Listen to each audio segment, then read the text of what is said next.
You think the hospital is a place of healing, until the people sworn to protect the city decide to turn a trauma bay into a crime scene.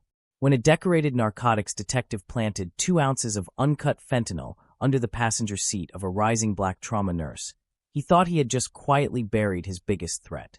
He expected her to panic. He expected her to plead out to avoid prison. What he didn't realize was that a nurse doesn't just read charts. She notices the details everyone else misses. And instead of begging for mercy, she let him swear an oath on a Bible, take the witness stand, and walk directly into the most devastating trap in Georgia legal history. Atlanta is a city where ambition either tempers you into steel or grinds you into dust. For 34-year-old Maya Vance, it had been the former.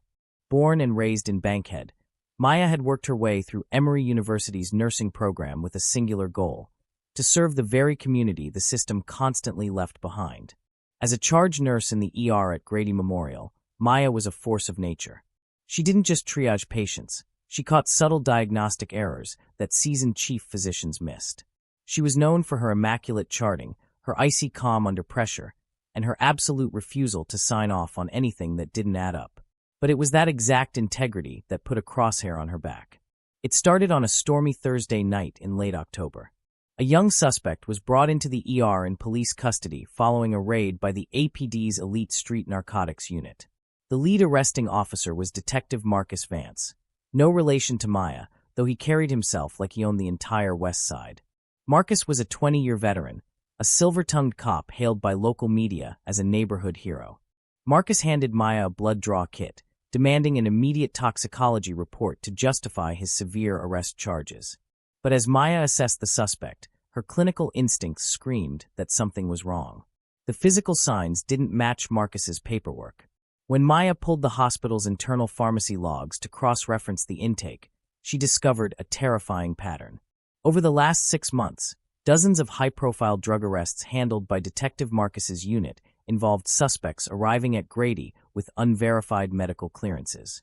Even worse, medical evidence bags logged under Marcus's name were missing critical timestamps.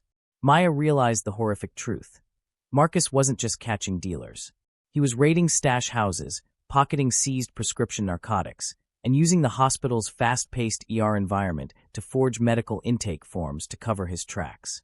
Maya began quietly assembling a shadow file, photocopying falsified intake logs and saving security footage of Marcus entering the evidence vault.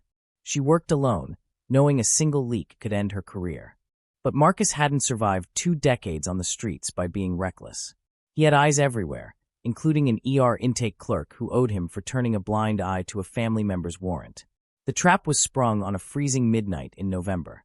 Maya clocked out of Grady after a grueling 12-hour shift. Her mind was heavy with the evidence she planned to hand over to the GBI's Internal Affairs Division the next morning. She walked to her car, pulled out of the parking deck, and merged onto a rain-slicked stretch of Interstate 20. 2 miles down the road, where the streetlights had been dead for months, a dark SUV surged up behind her. Blue and red strobes suddenly cut through the heavy rain. Maya pulled over calmly, placing her hands firmly at 10 and 2 on the steering wheel. She knew the protocol. Detective Marcus stepped up to her driver's side window. Rain dripped from his coat as he smirked down at her. He didn't ask for her license. He simply claimed her vehicle matched the description of a car involved in an armed robbery, demanding she step out into the pouring rain. Maya raised her voice, clearly stating, "I do not consent to any search of my vehicle." Marcus ignored her. While his junior partner kept Maya pinned against the cruiser, Marcus leaned deep inside her car. When he emerged 30 seconds later, he was holding a heavy, clear plastic bag filled with white powder. 2 ounces of uncut fentanyl. In Georgia, that wasn't just possession. That was an automatic trafficking charge carrying a mandatory minimum of 25 years in federal prison. As the cold steel of the handcuffs bit into her wrists, Maya didn't cry. Panic flared for a second, but it quickly burned off, leaving behind a terrifying, razor-sharp focus. Sitting in the back of the cruiser, staring at Marcus's thick neck, Maya made a silent promise.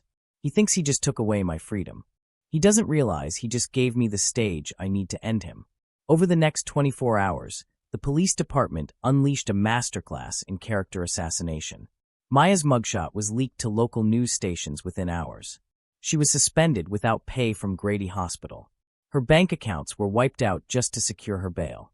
To the world, Maya Vance was just another disgraced healthcare worker caught running drugs through the ER.